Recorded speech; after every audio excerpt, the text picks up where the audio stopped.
So today I'm going to be showing you guys the setup on Burgundy, my Volvo 760. It's called an NPR intercooler, and they came out of diesel trucks by Isuzu. So this is the largest one you can get for this intercooler. It's a 26 row.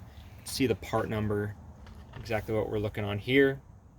So why this intercooler is just a good grab and throw in is exactly that. It's got very similar dimensions as the stock intercooler, but it's twice as thick and it's full aluminum construction.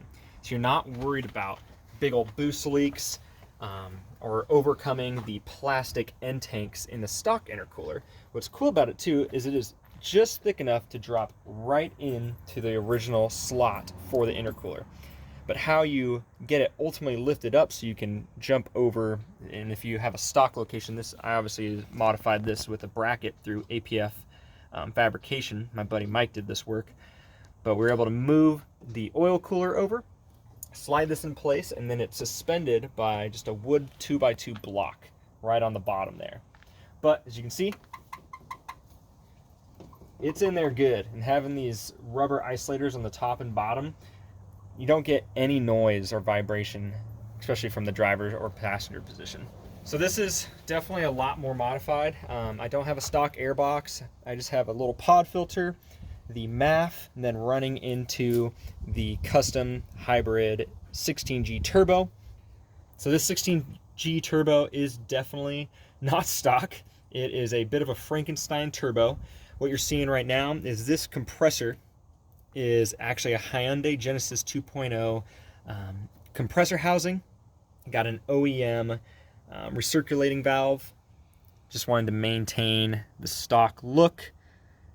But then inside of there we have a Kinagawa full billet compressor blade. Next up we have the cartridge, which is a 16G. This is the Evo 3 16G. And then what you have to do in order to fit this in, the TD05 HR cartridge will fit up to this turbine, but you have to port the inside. Now, while I was in there, what I ultimately did was ported both the exhaust manifold and the turbine outlet so that I could ultimately just promote more flow.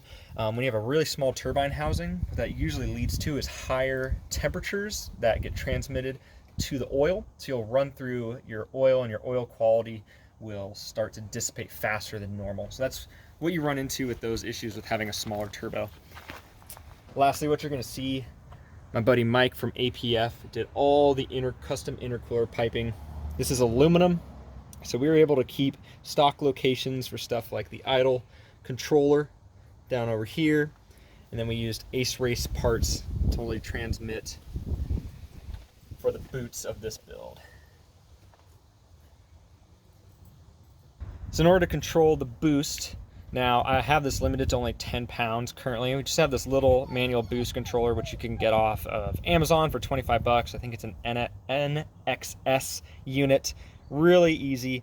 Ultimately, the cost of this is more efficient than going by the parts yourself and figuring out the mad wazoo and machining this little hole to help with overpressurization. Take a look there.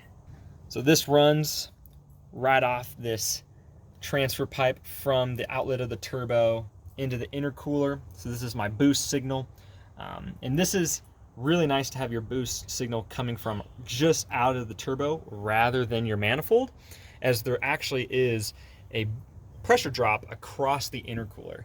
So you'll see here you may be getting 11 psi, but here you're going to be seeing 13 psi due to the pressure drop across the intercooler. And so if you want a total of 15 pounds, well, yeah, you can take it from the manifold, but the amount of work that your turbo is going to have to do is most likely going to be a couple psi above. And that becomes really important when you're trying to actually control the turbine shaft speed in order to control boost. Because while you may want a total of 20 psi, and you can read that here to what the computer is actually going to see and sense, you could be overworking your turbo.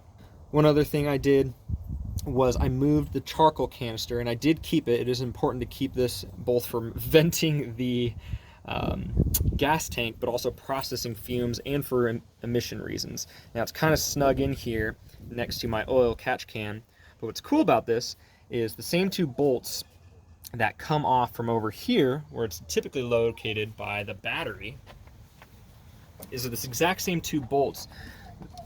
Boom, and this little nut that would hold here, that when you take off the stock air box, you can actually use those two to relocate it right here. And all I've done is place it, taking the bracket off, which you can see it's a little dark right there, the bracket there, and it just sits right where the old air box used to be, and then you can move it around or rotate it to fit your needs. But this just looked cleaner to me. I ended up extending the lines across the intercooler so I could keep it away from the heat of the radiator, but also allow me to vent it back over to the intake, where I cut off, just plugged this one side, and now I'm getting the venting line from this portion of the intake, and was able to maintain the fuel vent line from the gas tank. So that's also an important safety piece, which is why you'll never see it not done. Nobody's removing the charcoal box for that exact reason. Fun bits you'll see is I've also attached one of the top vents from the charcoal to the oil catch can, and the reason I did this was this is ultimately going to maximize the pressure difference, which will help the venting through the charcoal box, and as we see, boost the overpressurization from the PCV system. It's going to pull through and then be drained out to here, where this is seeing atmospheric, if not even slightly lower than atmospheric pressure. So you're going to have atmospheric pressure, and then you're going to see that difference with it's going to be overpressured by the PCV system. So we have a pressure drop across here, which is going to promote flow not only through the oil catch can, so we can get those oily vapors and then have it being filtered through, so we're only getting oily vapors, we're not getting nasty, gross gunk stuff out of the engine. But then we're also pulling vacuum through this line to help promote the extra fuel vapors coming from the fuel tank. Now that's really helpful because we're maintaining our emissions, so this thing would actually pass an emissions test, which is a bonus for everybody, not just those in California. But it also helps you to be able to filter and keep everything isolated to the engine. So we're not having anything venting to atmosphere, you're not having any weird oily smells, everything is captured within the original design and intent of the engine PCV system, but also for the fuel and vapor system. So you get to kind of double down. The fuel also being vented through this line is going to help wash down any of the older oily gunk. So you're going to find that this will fill up faster, but you'll have this more fuel, gross gunk out of the being filtered out of the system. So you're only getting fuel and fine oily vapors being back through the PCV system, which will not mess up your turbo and will ultimately just be burned off through the next engine cycle.